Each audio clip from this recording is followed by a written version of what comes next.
सिवान जिले के भगवानपुर प्रखंड स्थित पोखरा पर वैष्णव संप्रदाय के संत टुकरदास प्रभु जी की 5वीं पुण्यतिथि के अवसर पर संत समागम जमावड़ा सह भंडारे का आयोजन किया गया है। इस कार्यक्रम के मुख्य निवेदक टुकरदास प्रभु जी के शिष्य युवा संत नागमणि थे। आयोजन में श्रद्धालुओं की भारी भीड़ उमड़ी है, जिसमें कई संतों और भक्तों ने हिस्सा लिए हैं। कार्यक्रमों में भजन कीर्तन और संत प्रवचन के साथ साथ भंडारे की व्यवस्था भी की गई है। श्रद्धालुओं ने संत टुकरदास प्रभु जी के आदर्शों और शिक्षाओं का स्मरण किया। संत समागम में क्षेत्र के कई प्रमुख संतों ने भाग लिया और अपने प्रवचनों के माध्यम से संत टुकरदास प्रभु जी के जीवन और उनके आध्यात्मिक योगदान पर प्रकाश डाला है।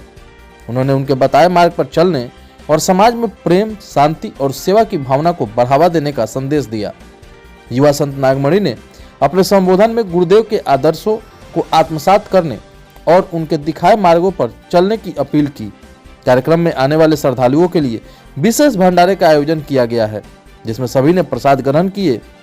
मौके पर संत ठगदास, रामाधार दास, मोहन दास, दूधनाथ बाबा, अशोक राय, बंगाली प्रसाद, देवनाथ राय सहित सैकड़ों भक्तों ने भाग लिया।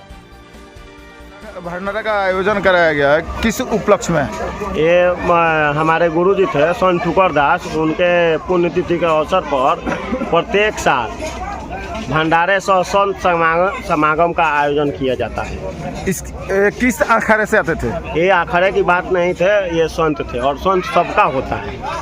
ये मतलब इनको कहा जाए छुपा हुआ रुस्तम, तो इसमें कोई अतिशुक्ति नहीं होगी, क्योंकि इन्हें बहुत कम लोग जानते थे कि संत। ऐसे लोग बोलता था कि अरे कोई बाबा बाबा होगा, लेकिन जब मैं इनसे मिला, मैं आपको बता दूं, मैं खुद पोस्ट ग्रेजुएट हूँ पॉलिटिकल साइंस में, मास कम्युनिकेशन जर्नलिज्म में सेंट्रल यूनिवर्सिटी हरियाणा से मैं पढ़ा हूँ। उसके बाद MA इन एजुकेशन 1 साल किया हूँ। तो मैं जब इनसे मिला ना, तो लगा कि इनमें बहुत ये बहुत पहुँचे हुए संत हैं, क्योंकि अक्षर ज्ञान नहीं था।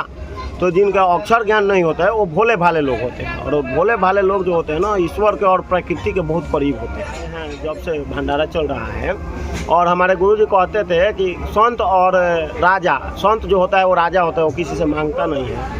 इस भंडारे के लिए मैं केवल आग्रह करता हूँ कि आप लोग आइएगा, भंडारे में शामिल होइएगा। देखिए, प्रत्येक साल भंडारा होता है, कई हजार लोग आकर भक्तगण प्रसाद ग्रहण करते हैं। संत की विदाई होती है, और संत की विदाई कैसे होती है वो संत समाज का लोग जानता है।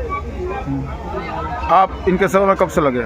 मैं इनके सेवा में हमारी चुनाव हमारी भाभी लड़ रही थी 2016 में जिला परिषद का, शायद ये भी उनके साथ लड़ रही थी जिला परिषद। उस समय ये कोई बोला ना कि आप लोग चुनाव लड़िएगा, बाद में पहले संत से जाकर भेंट कीजिए। तो हमारी भाभी गई भेंट करने के लिए।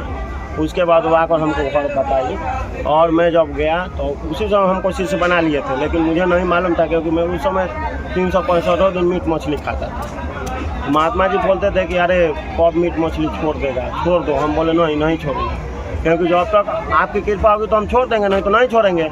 उनके मरणोपरांत, मतलब उनके देहांत के 2 साल बाद में ये सब छूट गया, और स्वतः मीट मछली लहसुन प्याज में नहीं सेवन करता हूँ। इतना उनका प्रताप है, उन्हीं के प्रताप से हमें इर्द गिर्द में वो हमारी निगरानी भी कर रहे होंगे। मैं मानता हूँ कि मैं जहाँ भी रहता हूँ वो हमारे साथ खड़े रहते हैं, महसूस होता है। उनकी निगरानी में भंडारा चल रहा है। मेरा ये भंडारा मेरे निगरानी में नहीं चल रहा है, उनकी निगरानी में भंडारा चल रहा है। आपका परिचय? नागमणि।